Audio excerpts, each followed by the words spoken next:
जब यिंग चाओ ने वीडियो वायरल कर दी तो यूनून पागल हो गई। उसने गुस्से में यिंग चाओ के बारे में सबको बताना शुरू कर दिया कि वो कंपनी के फंड्स चोरी करता है और वो मैरिड होने के बावजूद लड़कियों के पीछे भागता है। जब वो ये बात उसकी वाइफ को बताना चाहती थी तो उसने उसे जान से मारने की कोशिश भी की। इसके बाद उसने चाकू उठा लिया और यिंग चाओ को मारने की कोशिश की। जब वो नाकाम रही तो उसने चाकू से अपना हाथ काट लिया।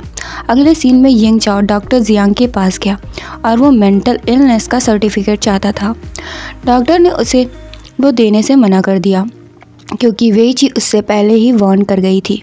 इसके बाद यिंग चाओ ने बिल्डिंग के सामने हंगामा करना शुरू कर दिया।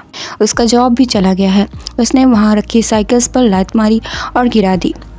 वेई ची ने उसकी हरकतें देखी और उससे पूछा कि वो ये सब क्यों कर रहा है, क्योंकि उसे जेल भी हो सकती है।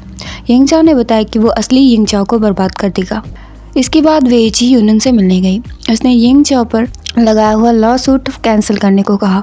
यूनियन इसके लिए तैयार नहीं थी, लेकिन जब वेई ची ने कहा कि उसके लिए जेल की सज़ा काफ़ी नहीं होगी तो वो मान गई। इसके बाद यिंग चाओ फिर से हंगामा कर रहा था। उसने नेबर्स के साथ बदतमीज़ी शुरू कर दी। जब उसकी माँ ने उसे रोका तो उसने उन्हें धक्का दे दिया। सब उसे देखकर परेशान हो रहे थे।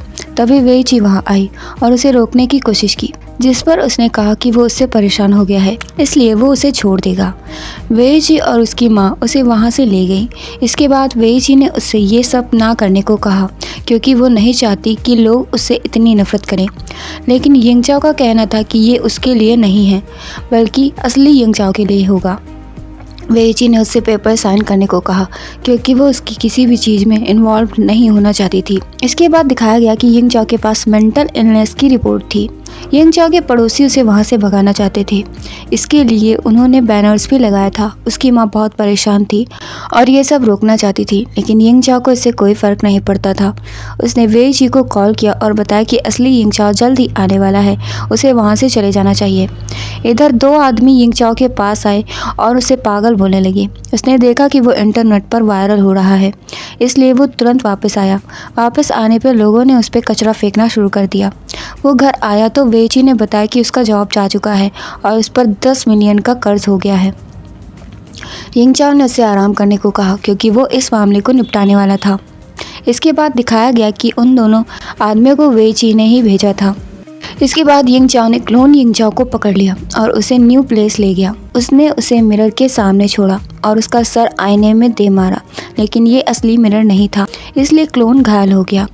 एक पल को यिंग चाओ को कुछ समझ नहीं आया। फिर उसने क्लोन को मार दिया और वापस घर गया। वेई ची उससे नाराज़ थी और रुडली बिहेव कर रही थी। यिंग चाओ जल्दी उठा तो उसे याद आया कि उसकी जॉब जा चुकी है और उसे कहीं नहीं जाना है, इसलिए वो फिर से सो गया। कुछ देर बाद यिंग चाओ की माँ वहाँ आई। वो भी उससे रूडली बिहेव कर रही थी क्योंकि उन्हें लगता था कि ये उनका असली बेटा नहीं है। जब यिंग चाओ ने बताया कि वो उनका असली बेटा है तो उन्हें यकीन नहीं हुआ। इसके बाद उसने पास्ट की कुछ बातें बताई जिस पर उन्हें यकीन हुआ। इसके बाद उसकी माँ ने खाना बनाया हुआ था। वेई ची जब आई तो उसने हैवी मेकअप किया हुआ था। यिंग चाओ ने इसे नोटिस किया तो उसने बताया कि वो रोज़ ही ऐसे ही मेकअप करती है।